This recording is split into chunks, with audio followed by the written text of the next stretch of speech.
Bonjour, bienvenue dans ce premier atelier Mystère et poésie du quotidien. Alors c'est la première fois que je me lance dans la proposition d'un atelier en réalisant des vidéos. On va voir ce que ça donne, ce sera un peu improvisé, vous me direz si ça fonctionne ou pas. Alors je vais faire une seule vidéo pour l'ensemble des consignes de ce premier atelier. Dans un premier temps, je vais vous expliquer un petit peu le cadre de la thématique, pourquoi je l'ai choisi, ce que nous pourrons aborder, quelques auteurs qui ont parlé du quotidien. Et puis, dans un second temps, je vous donnerai les propositions d'écriture qui commencent toujours par des propositions plus légères, des petits échauffements, et puis qui se construisent au fur et à mesure sur 3, 4 ou 5 propositions suivant les ateliers. C'est chaque fois des propositions auxquelles je propose un temps d'écriture. Alors libre à vous évidemment, comme vous écrivez chez vous, de le respecter ou pas. Euh, je pense que c'est pas mal d'essayer de vous y tenir, puisque c'est aussi ça qu'on fait dans un atelier, c'est que on a non seulement une proposition, mais un temps donné à l'écriture et que ben voilà, il y a quelque chose à produire dans ce temps-là. Euh, Vous avez donc reçu, si vous regardez cette vidéo, c'est que vous avez reçu un mail avec ce lien et j'ai joint à ce mail les consignes qui sont aussi expliquées par écrit. Comme ça, vous avez un support écrit par rapport à ce que moi je vous donne oralement. Alors, donc, c'est une seule vidéo pour toutes les consignes. Donc, je vous propose de ne pas écouter toutes les consignes en un coup, parce que sinon, vous savez vers quoi on va aller, mais plutôt d'écouter consigne par consigne. Je ferai entre chaque proposition quelques secondes de silence sur cette vidéo, donc vous pourrez mettre sur pause. Ainsi, quand vous aurez écrit la proposition numéro 1, vous pourrez passer à la 2, regarder la vidéo, regarder le document qui correspond dans le mail, et ainsi de suite jusqu'à la quatrième ou cinquième proposition. Voilà, j'espère être complet. Alors pourquoi j'ai choisi le quotidien? Parce qu'il me semble que le quotidien, notre quotidien, comment nous vivons, ce que nous faisons tous les jours et tous nos automatismes aussi, toutes nos pratiques, toutes nos habitudes, c'était un sujet magnifique d'écriture. Et c'est pour ça que je l'ai intitulé Mystère et poésie du quotidien, parce qu'il me semble qu'il y a du mystère et de la poésie à aller chercher dans le quotidien que l'on vit. Et le but de l'écriture, c'est d'aller débusquer ça. Alors il y a pas mal d'auteurs qui se sont attachés à écrire au départ du quotidien ou de leur environnement, de leurs habitudes. On trouve ça un peu dans le cinéma aussi. Il y a un film de Chantal Akerman qui s'appelle Jeanne Dillman 23 qui est du commerce, qui est un film assez long, mais qui observe une femme dans sa vie quotidienne avec son fils, ses relations amoureuses, le vide de sa vie, ses déplacements. Voilà, il y a Jacques Tati qui a exploré nos univers quotidiens depuis les vacances, que ce soit les vacances de Monsieur Hulot, ou que ce soit dans Trafic, ou que ce soit dans Mon oncle avec les progrès de la technologie et, et des maisons, par exemple. Euh, alors en littérature, ben, il y a surtout un écrivain qui est un petit peu le modèle de l'écriture du quotidien. En tout cas, je pense que c'est un des premiers à avoir choisi le quotidien comme matière de son écriture.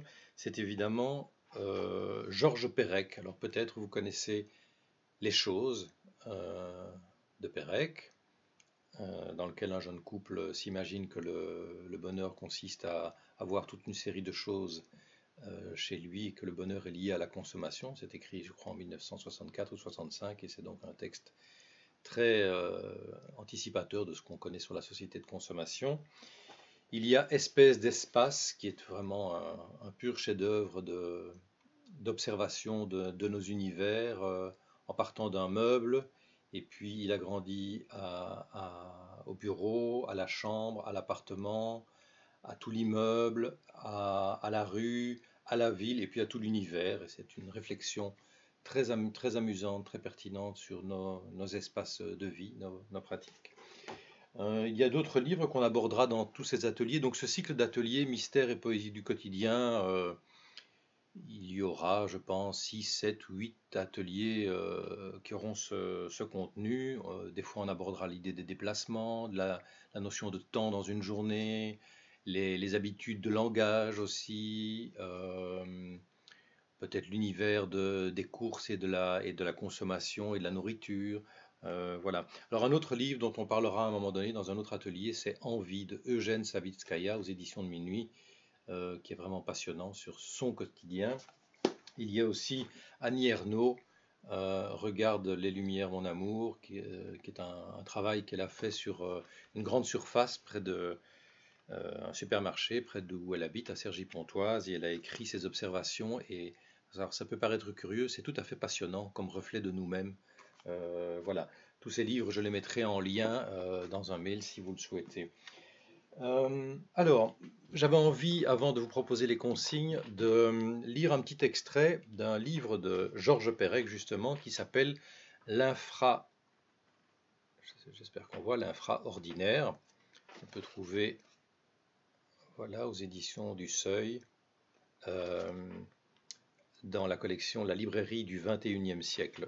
Alors, je vais prendre des extraits de son introduction parce que ça cadre un peu tout son projet d'écriture au départ du quotidien. Je vous en lis un extrait et puis on abordera les consignes.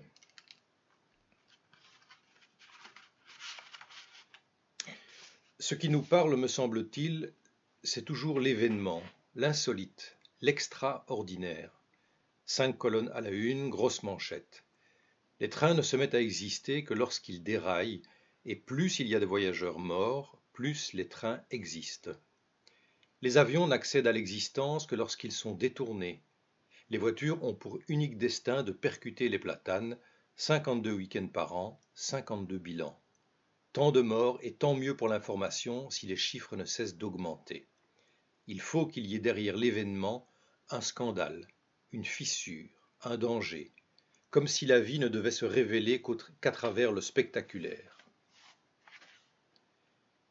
Les journaux parlent de tout sauf du journalier. Les journaux m'ennuient, ils ne m'apprennent rien. Ce qu'ils racontent ne me concerne pas, ne m'interroge pas et ne répond pas davantage aux questions que je pose ou que je voudrais poser. Ce qui se passe vraiment, ce que nous vivons, le reste, tout le reste, où est-il? Ce qui se passe chaque jour et qui revient chaque jour, le banal, le quotidien, l'évident, le commun, l'ordinaire, l'infraordinaire, le bruit de fond, l'habituel, comment en rendre compte? Comment l'interroger? Comment le décrire? Interroger l'habituel, mais justement nous y sommes habitués. Nous ne l'interrogeons pas, il ne nous interroge pas, il semble ne pas faire problème, nous le vivons sans y penser, comme s'il ne véhiculait ni question ni réponse, comme s'il n'était porteur d'aucune information. Ce n'est même plus du conditionnement, c'est de l'anesthésie. Nous dormons notre vie d'un sommeil sans rêve, mais où est-elle notre vie? Où est notre corps? Où est notre espace? Comment parler de ces choses communes? Comment les traquer plutôt, comment les débusquer, les arracher à la gangue dans laquelle elles restent engluées, comment leur donner un sens, une langue, qu'elles parlent enfin de ce qui est, de ce que nous sommes. Voilà, et je crois que tout le projet d'écriture sur le quotidien, c'est effectivement de parler de nous, mais de manière détournée, au travers du quotidien. Voilà pour cette longue introduction à cet atelier, qui est une introduction à l'ensemble des ateliers sur le quotidien. Alors aujourd'hui, dans cet atelier Mystère et poésie du quotidien, je propose de se pencher justement sur le titre que j'ai donné, Mystère et poésie du quotidien, et d'avoir une série de propositions, de consignes qui découlent de ce titre-là.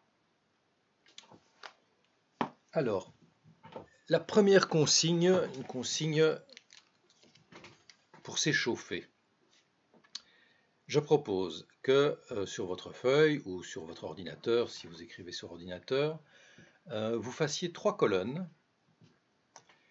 La première colonne, vous notez mystère, le mot mystère. Dans la deuxième colonne, le mot poésie. Et dans la troisième colonne, le mot quotidien. Je vous propose de ne prendre que 2 minutes, c'est vraiment un petit échauffement. Et dans chaque colonne, de noter en dessous du mot mystère, puis en dessous du mot poésie, puis en dessous du mot quotidien, les premiers mots que ces mots-là vous évoquent.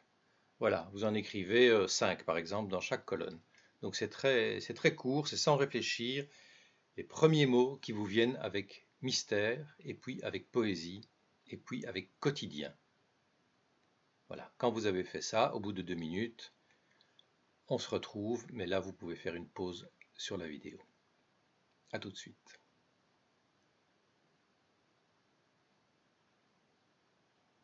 Voilà, vous avez écrit dans chaque colonne quelques mots, 5, 6. Eh bien, comme petit échauffement, je vous propose d'imaginer que vous donniez vous-même un titre à l'atelier. Moi, je l'ai intitulé Mystère et poésie du quotidien. J'ai donc mis les 3 mots qui sont en titre dans vos colonnes. Je vous propose, dans les mots que vous avez écrits, de faire une association entre 3 mots pour donner un titre peut-être saugrenu à cet atelier. Vous pouvez le faire donner un titre ou 2 titres, voilà, mais de chercher des associations en prenant un mot de chaque colonne. Vous pouvez évidemment rajouter des petites conjonctions ou des articles, comme je l'ai mis, mystère et poésie du quotidien. Voilà. Je propose que pour ça, vous preniez encore 2 minutes pour inventer des titres à cet atelier et on se retrouve pour la consigne suivante dans quelques secondes. À tout de suite.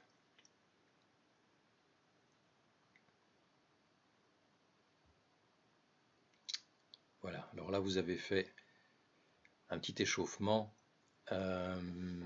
pour un peu délier l'écriture. Si vous suivez déjà des ateliers avec moi, vous savez que c'est souvent des petits moments d'échauffement que je pratique sous forme de liste. Je pense que nous sommes pas mal d'animateurs et d'animatrices à travailler comme ça. Alors, je vous propose comme consigne numéro 2 d'essayer de donner à votre manière une définition ou toute une série de définitions du quotidien. Alors, comment donner une définition du quotidien? Je vais vous proposer une forme un petit peu particulière. Je vous propose d'écrire 15 fragments différents. Tous ces fragments vont commencer par les mêmes mots, c'est-à-dire le quotidien c'est. 3 petits points. Vous allez donc écrire 15 fois le quotidien c'est, et puis vous allez compléter. Seulement, vous allez le faire de la manière suivante. Les 5 premiers fragments, je propose que vous écriviez le quotidien c'est une seule phrase qui contient un seul verbe, en dehors du c'est évidemment que moi je vous propose. Donc le quotidien c'est, et puis vous complétez, le tout fait une seule phrase qui contient un seul verbe. Vous faites ça 5 fois.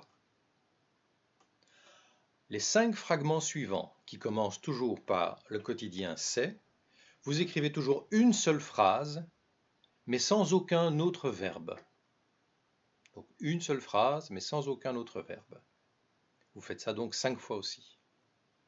Et ensuite, vous faites encore 5 fragments, qui commencent toujours par le quotidien c'est, et vous rajoutez un seul mot, et au besoin l'article qui va avec le mot. Par exemple, si vous voulez écrire le quotidien c'est la vie, voilà, c'est un seul mot, c'est le mot vie, mais évidemment vous pouvez mettre l'article, mais vous pourriez très bien aussi écrire le quotidien c'est vie, ou le quotidien c'est jamais, le quotidien c'est toujours, voilà.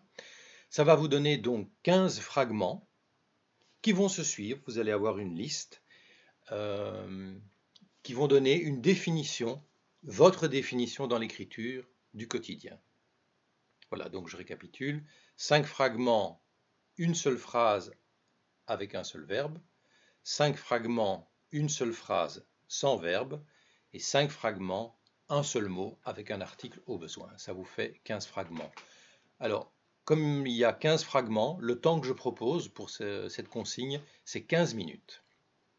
On se retrouve d'ici 15 minutes. En tout cas, une fois que vous avez fait la consigne. A tout de suite.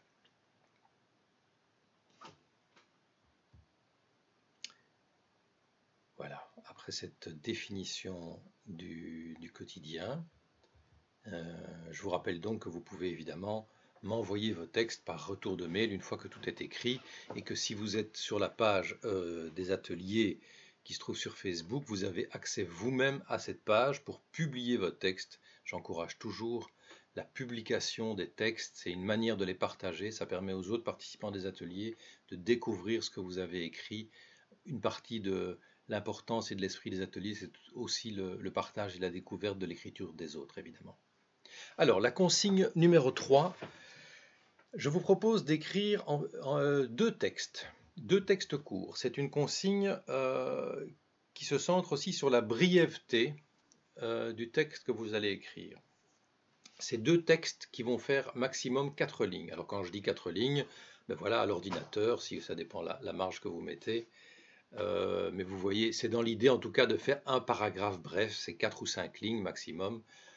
Et si vous écrivez par écrit, ben vous voyez à peu près la longueur. Peut-être que par écrit sur une petite feuille, ça vous fera 8 lignes. Mais c'est en tout cas l'idée de ramasser votre idée et votre proposition. Donc vous allez écrire deux textes différents, mais ils font partie de la même consigne. Le premier texte, je vous propose de répondre à cette question-ci. En quoi y a-t-il du mystère dans le quotidien? En quoi y a-t-il du mystère dans le quotidien? Je vous propose d'écrire un texte sans je, donc pas à la première personne, et qui contient une seule fois le mot quotidien. Et ce sera un texte écrit uniquement au présent. Vous aurez donc toutes ces consignes dans le mail aussi. Et puis je vous propose d'écrire un deuxième texte dans lequel vous répondez à la question suivante. Quand y a-t-il de la poésie dans votre quotidien? Quand y a-t-il de la poésie dans votre quotidien?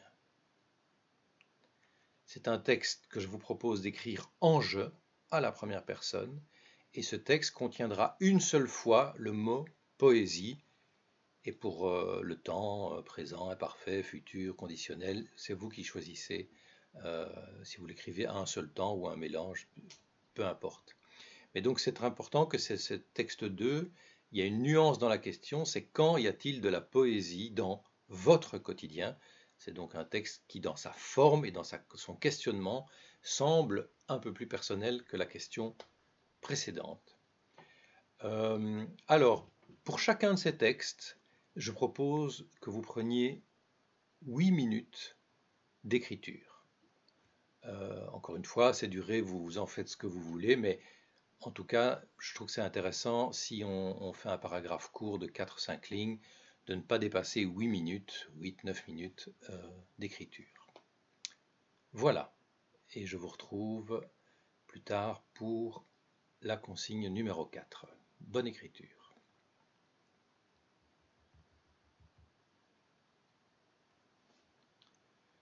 Alors voilà, on se retrouve pour la consigne numéro 4 de cet atelier.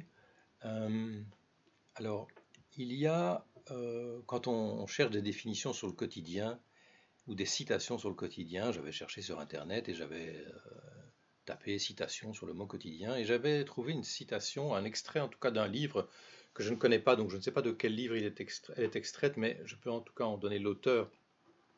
L'auteur, c'est Stanley Cavell, qui était, je dis était parce qu'il est décédé il y a 2 ans, qui était un philosophe et un écrivain américain qui a beaucoup écrit sur le cinéma notamment. Et dans le mail qui est joint, dans le document, je joins une photo du bonhomme. Et moi, j'avais lu quelques articles de lui il y a pas mal d'années sur le cinéma. Alors, il dit ceci.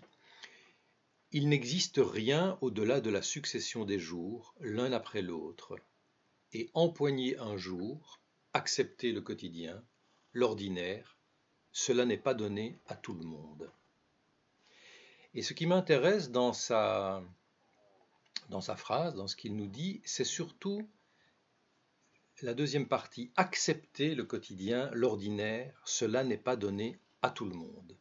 Parce qu'effectivement, je crois que nous avons avec le quotidien, suivant nos vies, nos expériences de vie, un rapport parfois d'être bien dans notre quotidien, un peu moins bien, d'être agacé par certaines choses, dépassé par d'autres, en colère peut-être, ou d'aimer certaines choses de notre quotidien. Donc accepter le quotidien, c'est pas toujours évident suivant ce qu'on vit. Et évidemment, il y a des périodes comme celles que nous connaissons avec les confinements où le quotidien change beaucoup évidemment.